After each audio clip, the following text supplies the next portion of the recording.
Hey everyone, day 4 baby! Before I report on my progress, I just want to say something first. Before I started out on this journey, I set a small goal which is to make at least 3 videos to document this journey because I thought I'll never make it that far with my usual 3-minute passion kind of personality. I would give up things easily, you know? And here we are, day 4, the 4th video. So I'm just extremely happy, excited, and proud of myself. Doesn't matter how many times I'm gonna say it again and again because I think it's quite important to keep on encouraging yourself so that you will continue. If you discourage yourself, you ain't gonna continue. So the fact that I've achieved this small goal just made me want to set up another goal and achieve it again. Yeah, so that's that. Okay, to be honest, I'm a little bit behind of the deadlines given by the website, but I don't care. I just want to learn things at my own pace, and I always feel like I'm the kind of person that prefers to digest things slowly, especially when it comes to new knowledge and new field of studies. Moreover, something that I'm interested in learning, yeah, like Korean. So there was this time I was watching this basketball training video, and the coach told the player, "Your pace, not them." That phrase just kind of sticks to me. That's how I always learn things. Last video, I was learning about the 14 basic consonants of Hangul. I finished the lecture video. I told myself that I was gonna do the assignments, and today I actually finished it. Yeah. So this video is going to be about revision and reflection, and I think it's quite important because in an ancient Chinese proverb, 温故而知新，可以为师矣. We need to revise the things that we learn so that we can be a teacher or something like that. So after doing the assignment, I feel like this was a pretty interesting assignment because I actually learned a thing or two from this assignment besides the main thing that I should be learning. Although this assignment actually took me some time. It took me about 2 hours for just 4 pages of cartoons and and a big box of letters, mainly because I was reading and writing at the same time, just practicing along the way. So for revision, I'm going to read the letters that I've learned. Not all of them, but just the new consonants combined with the vowel ah. Yeah, I'm gonna try that and I'll show it somewhere around here. Okay, let's do this. Now the first one is oh man. Oh, gyok. So it's ka, sorry, ka. Alright, I'm gonna just speed run it because I'm scared that this might take a long time and I still have something to say later on. So first one, ka, na, ka, la, ma, pa, sa, ah, cha, cha, ka, ta, pa, and ha. Haha. Let's go. Yeah, so that's all the consonants. Oh man, you know what? Actually, I should read them in their natural habitat. Sorry, I should read them originally. That way, we are learning the fundamentals, right? Let me restart and read them again. It's just the consonants itself, the pure consonant. I'm gonna read it in the dictionary order. First one, gyok, followed by nyun, digu, and ryul, miu, biu, siot, in, jiu, chiu, kyuk, tut, pu, and hud. So I found that each of them starts with something similar to a English letter like G, P, B, H. When you combine it with another vowel, which is like ya, o, yo. Let's say gyok combined with so it becomes ka. Yeah, something like that.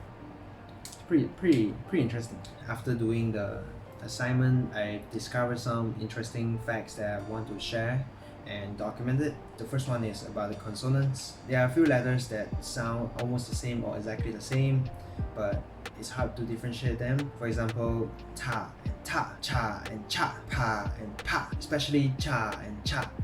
They sound exactly the same. Like, how do we even, Okay, so the cha is written as ja, right? Theoretically, it's supposed to be pronounced as ja, like Ja Moran's ja, but not in Korean. In the lecture, she kind of pronounced it in a way. I feel like it's more of a JCHA instead of a JA. There's a CH in between of the J and A. So it goes like the first word is J, right? So you do the G, you start off with the J, okay, then you slide in a CH, ch, so it's like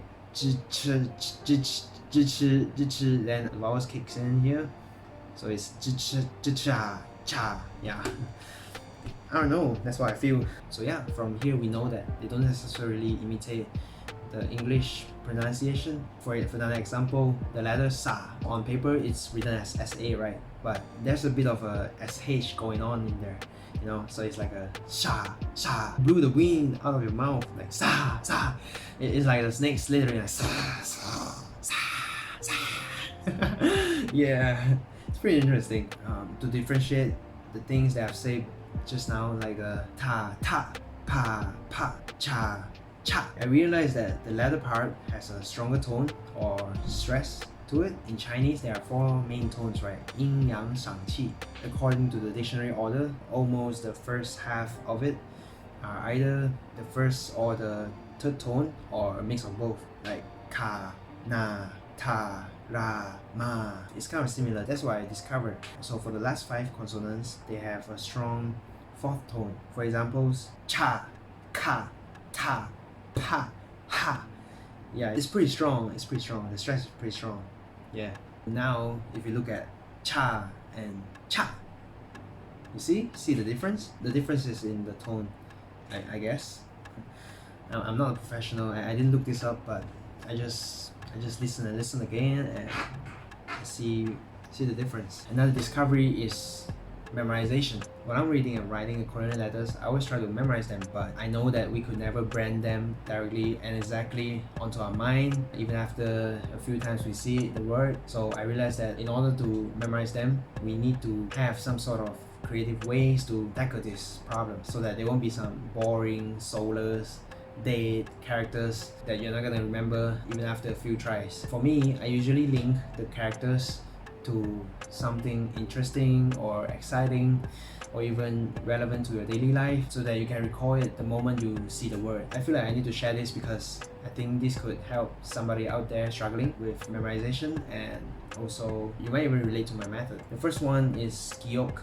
Now I'm just gonna say that as humans, I believe, or I don't know, maybe it's just me, I always have the tendency of remembering the first thing that I've encountered in life, be it people, words, food, anything. Maybe it's just first impression, eh? Whenever I see a single J from the logo Juventus, I'm gonna recognize it as Giok. Yeah, so that's the first one. The second example is the Nyun. This character, it looks like an L, right? So when I think of L, I think about lose, right? So when you lose, you say no, I lost, no, so and Nyun.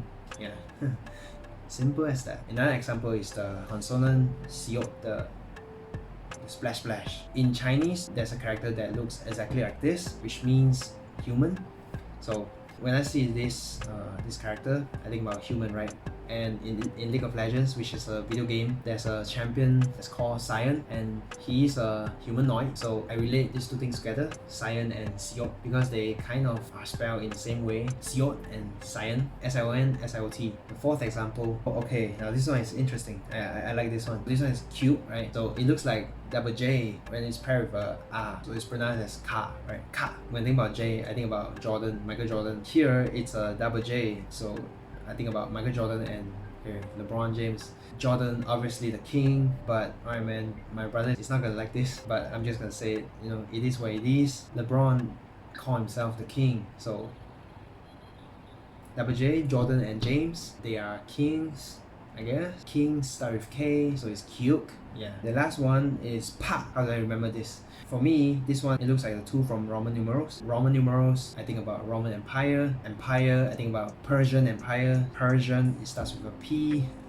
So P, Pa. Sometimes you just need to have this kind of creative train of thoughts to get it going, to get yourself memorize something that's hard to memorize. Because let's be honest, you know, these kind of characters as a beginner, it's really hard for us to make them vivid in our memories. Even after a few tries, it's just gonna be hard. So I feel like creative ways can tackle this problem. I know all of the examples they are given sound absurd, but most importantly, you just need to find suitable and interesting ways for yourself to remember the characters. Up until now, it's a pretty fruitful and amazing experience to learn another language, because it kind of opens up a lot of other doors that I've never actually thought about it. For example, this memorization method. So I discover I actually can do something more than 3 times. Yeah.